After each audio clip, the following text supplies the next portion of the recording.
I'm here with Mark of the ThunderCats Museum here at Action Figure Expo. Mark, tell us a bit about what you're doing here today. So we brought the ThunderCats Museum for its very first public appearance. The museum is a not-for-profit which celebrates the ThunderCats property, the 1980s wonder phenomenon of the ThunderCats. So today we've brought, because it's an Action Figure Expo, a few LJN prototypes and 2 statue prototypes from the Hard Hero line.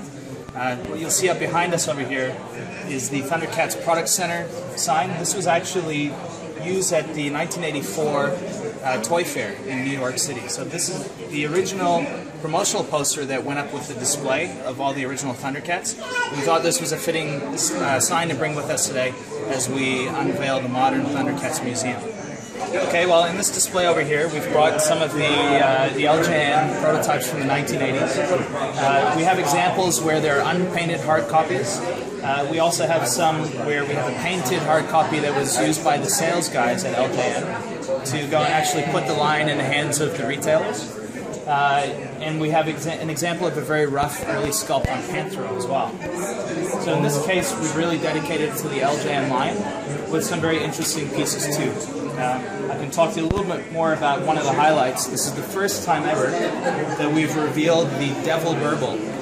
So this was never a toy that was intended to be sold or produced by LJN, but it's a unique one-of-a-kind piece that was created by one of the engineers, one of the sculptors, working in the shop at LJN. And during some of his downtime, in between getting approvals on some of the other figures that we see up here, he just started mucking around. He grabbed 2 of the wings off the back of an astral moat monster, glued them to the back of a Burble, and then painted that as a devil.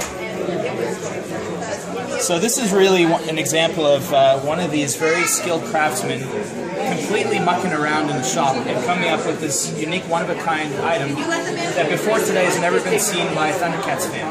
I can also talk to you quickly about these 2 pieces here. So the very first ThunderCats photograph pieces are these 2.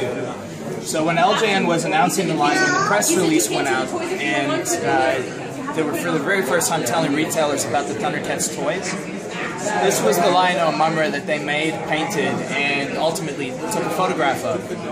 So the first Lino and Mummra that we know of are these guys right here. Next up, we're going to talk to you quickly about the Cheetara and the Mulino that were made by Hard Hero Collectibles. So this statue line was the first license that Warner Brothers put out and was part of the revival. The Cheetara that we have up here, we've also got examples of 3 different sculpts of her head. So you can see some of the iterations that the sculptor went through as they were creating the piece. Very interestingly here we have the Cheetara with the blue eyeshadow.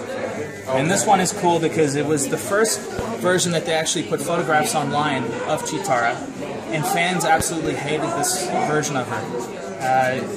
The way that they spoke about her was to say, we can't possibly pick up this Cheetara who looks like a half-asleep blow-up doll. So this version of her face was cancelled. The sculptor then decided, went back to the board, and really refined the face a lot. So they got rid of the blue eyeshadow.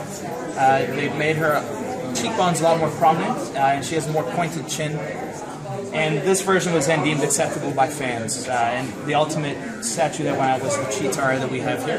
So this is a painted prototype that came out of the Chinese factory. Before they went to final production, this was the copy that they painted and approved.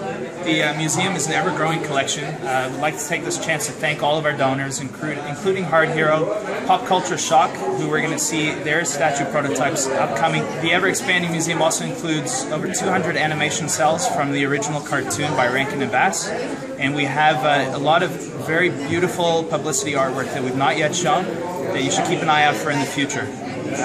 Remember to visit ThunderCats.org, your online ThunderCats headquarters, and also the home of the ThunderCats Museum.